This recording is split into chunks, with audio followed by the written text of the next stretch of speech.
वीर मृत्युंजय, शिव के रहस्यों की दुनिया में आपका स्वागत है। हर हर महादेव। आप सभी दर्शकों का वीर मृत्युंजय चैनल पर स्वागत है।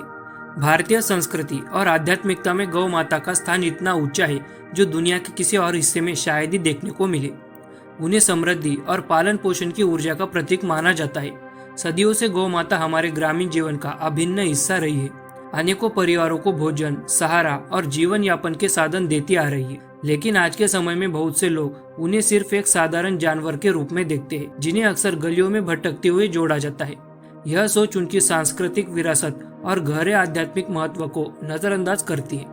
गौ माता का योगदान केवल दूध या आजीविका तक सीमित नहीं है, वह प्रकृति और जीवन के चक्र से हमारे गहरे संबंध का प्रतीक है।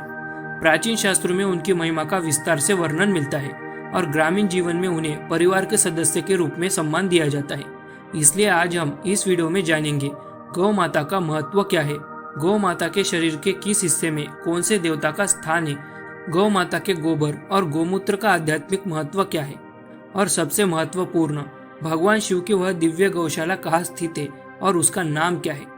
लेकिन इसका उत्तर आपको सबसे अंत में मिलेगा, इसलिए वीडियो को अंत तक जरूर देखिए। स्कंद पुराण में गौ माता की महिमा का अद्भुत वर्णन मिलता है। इसमें कहा गया है कि गौ माता के चरणों की केवल धूल भी माता गंगा के समान पवित्र और पापों का नाश करने वाली है। उनके सिंगों में सभी पवित्र तीर्थों का वास है और उनके खुरों के नीचे संपूर्ण पर्वत विराजमान है। इतना ही नहीं, स्वयं जगत जननी माता पार्वती, जो महागौरी स्वरूपा है, गौ माता के दोनों सिंगों के बीच अर्थात उनके मस्तक पर विराजमान रहती है। इसलिए जब हम गौ माता को प्रणाम करते हैं तो वास्तव में हम अनेक देवताओं और तीर्थों को एक साथ प्रणाम कर रहे होते हैं। लोग आमतौर पर गौ माता के चरण स्पर्श करते हैं, लेकिन ज्यादातर लोग उनके सिर को भी आदर पूर्वक छूकर प्रणाम करते हैं, क्योंकि वहीं पर माता पार्वती का वास बताया गया है। हमारे यहाँ राजा महाराजों के समय यह प्रथा थी कि जब कोई राजा कोई बड़ा यज्ञ करता था या कोई अत्यंत शुभ अवसर आता था, तब गौदान किया जाता था। उस समय इसे सबसे श्रेष्ठ और पुण्यकारी दान माना जाता था। आज के समय में भी गौदान किया जाता है, लेकिन यह दृश्य पहले की तुलना में कम देखने को मिलता है। फिर भी गौदान का महत्व आज भी उतना ही है जितना प्राचीन काल में था। इसलिए अब हम जानेंगे गौदान करने का महत्व क्या है, ताकि यदि आपके मन में भी कभी गौदान करने की इच्छा उत्पन्न हो तो आप जान सके कि गौदान करने से क्या फल प्राप्त होता है। तो आइए जानते हैं। गाय को दान देते देख पितामह नाच उठते हैं, सभी ऋषिगण प्रसन्न होते हैं, देवताओं के साथ साथ सभी प्रसन्न होते हैं। पाप निरंतर रोते रहते हैं, दरिद्रता और व्याधियां भी रोती रहती है। गाय माता है जो सगी माँ की तरह संपूर्ण जगत का हर प्रकार से पालन करती है। अगर कोई व्यक्ति गौदान करता है तो ब्रह्मा जी भी उसे देखकर खुश हो जाते हैं, साथ ही सभी देवता और ऋषि भी प्रसन्न उठते हैं। जो व्यक्ति गौदान करता है उसके जीवन से गरीबी, दुख, दर्द और हर प्रकार की विपत्तियां दूर हो जाती है। जैसे एक सच्ची माँ अपने बच्चे को किसी भी प्रकार का दुख सहन नहीं करने देती, वैसे ही गौ माता भी इस जगत की जननी है जो अपने बच्चों की हर पीड़ा को महसूस करती है। लेकिन सोचिए, जिसे हम गौ माता कहकर सम्मान देते हैं, वही आज सड़क पर भटक रही है। उसे रास्ते में जहाँ भी मौका मिले वही भोजन करना पड़ता है, सड़क किनारे सोना पड़ता है। कई बार तो गाड़ियों की टक्कर से उनकी मृत्यु तक हो जाती है। यह उस देश की एक विडंबना है जहाँ गौ माता को पवित्र माना जाता है। वही भारत में सबसे अधिक गौ हत्या भी होती है और यह हर सनातनी के लिए शर्म की बात है। इसलिए हम सबका कर्तव्य है कि हम अपनी गौ माता की रक्षा करें, एकजुट होकर उनकी सुरक्षा करें और यह सुनिश्चित करें कि गौ माता को वह सम्मान और संरक्षण मिले जिसके वे वास्तव में हकदार है। अब आइए स्कंद महापुराण में आगे क्या कहा गया है देखते हैं। यदि कोई व्यक्ति गाय की स्तुति करता है, उन्हें प्रणाम करता है और उनकी परिक्रमा करता है तो वह 7 महाद्वीपों वाली पूरी पृथ्वी की परिक्रमा करने के बराबर है। गौओं के रूप में देवी लक्ष्मी जो सभी जीवों में निवास करती है। अगर आपके घर के सामने गाय आती है तो इसे अत्यंत शुभ और मंगलकारी संकेत माना जाता है। हमारे शास्त्रों में कहा गया है कि गाय केवल एक पशु नहीं बल्कि समृद्धि, सुख और सकारात्मक ऊर्जा का दिव्य प्रतीक है। गौ माता को देवी लक्ष्मी का स्वरूप माना गया है, इसलिए जब वे आपके घर के सामने आती है तो यह देवी लक्ष्मी के आगमन का संकेत होता है। यदि आप कोई शुभ कार्य कर रहे हो, जैसे पूजा, दान या कोई धार्मिक कार्य, और उसी समय आपको गौ माता के दर्शन हो जाए तो इसे इस बात का संकेत माना जाता है कि आपका कार्य सफल होगा और उसका फल आपको अवश्य मिलेगा। गौ माता को प्रणाम करना, उनकी महिमा का गुणगान करना या उनकी परिक्रमा करना पुराणों में संपूर्ण पृथ्वी की परिक्रमा करने के समान बताया गया है। ऐसा इसलिए क्योंकि गौ माता में सभी देवी देवताओं का वास है और उनके शरीर में वेद, श्रुतियाँ और संपूर्ण सृष्टि समाहित है। इसलिए जब भी आपको गौ माता के दर्शन हो, उन्हें आदर और श्रद्धा से प्रणाम अवश्य करें। अब आइए आगे बढ़ते हैं और स्कंद महापुराण में वर्णित गौ माता की अद्भुत महिमा को सुनते हैं। गाय का गोबर साक्षात यमुना है, गाय का मूत्र महाप्रभु नर्मदा है, गाय का दूध गंगा है। इससे अधिक पवित्र और क्या हो सकता है।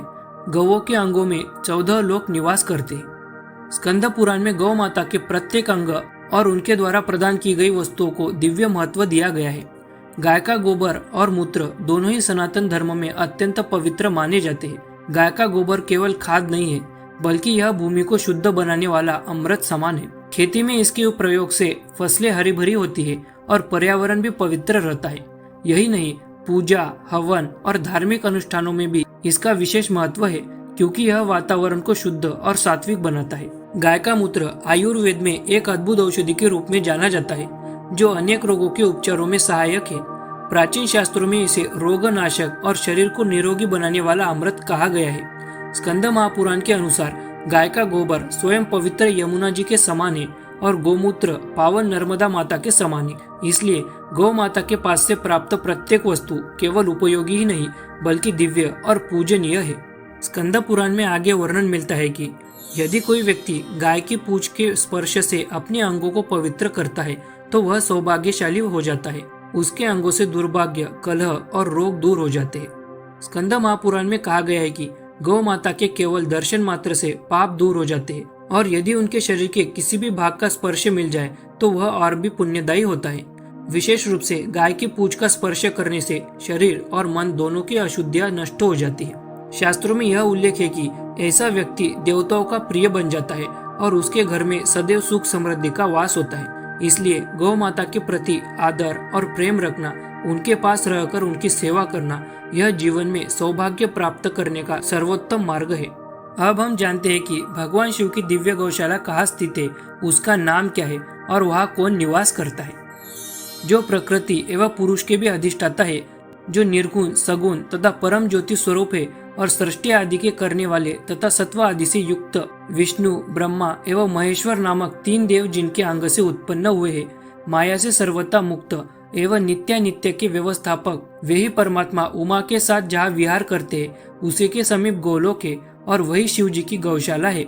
उन्हीं की इच्छा से वहाँ पर विष्णु के स्वरूप में स्थित श्री कृष्ण निवास करते हैं। शंकर ने अपनी गौओं की रक्षा के लिए उन श्री कृष्ण को नियुक्त किया है। वे भी गौओं की रक्षा से सुखी होकर विहार करते हुए वहाँ क्रीड़ा करते हैं। जैसा कि शिव महापुराण में बताया गया है, शिवलोक के पास ही गौलोक स्थित है और वही भगवान शिव की दिव्य गौशाला है, जहाँ श्री कृष्ण स्वयं निवास करते हैं और गौ माताओं की रक्षा करते हैं। परंतु यह बात बहुत कम लोग को ज्ञात है कि भगवान शिव के पास भी गौशाला है। इसी प्रकार शिव महापुराण के एक और अध्याय में वर्णन मिलता है, जहाँ स्वयं शिव जी बताते हैं कि भगवान विष्णु श्री कृष्ण का रूप धारण करके गोलोक की गौशाला में निवास करते हैं। इसका अर्थ यह है कि चाहे भगवान शिव हो या श्री कृष्ण, सभी के हृदय में गौ माता के प्रति अपार प्रेम है। आध्यात्मिक दृष्टि से भी और वैज्ञानिक दृष्टि से भी गौ माता का महत्व अतुलनीय है। मुझे विश्वास है कि आज की इस वीडियो को देखने के बाद आपके मन में भी गौ माता के प्रति सम्मान और प्रेम और अधिक बढ़ा होगा। तो आज का हमारा यह वीडियो यही समाप्त होता है। फिर मिलेंगे एक नए वीडियो के साथ। तब तक के लिए हर हर महादेव, जय माता आदि पराशक्ति।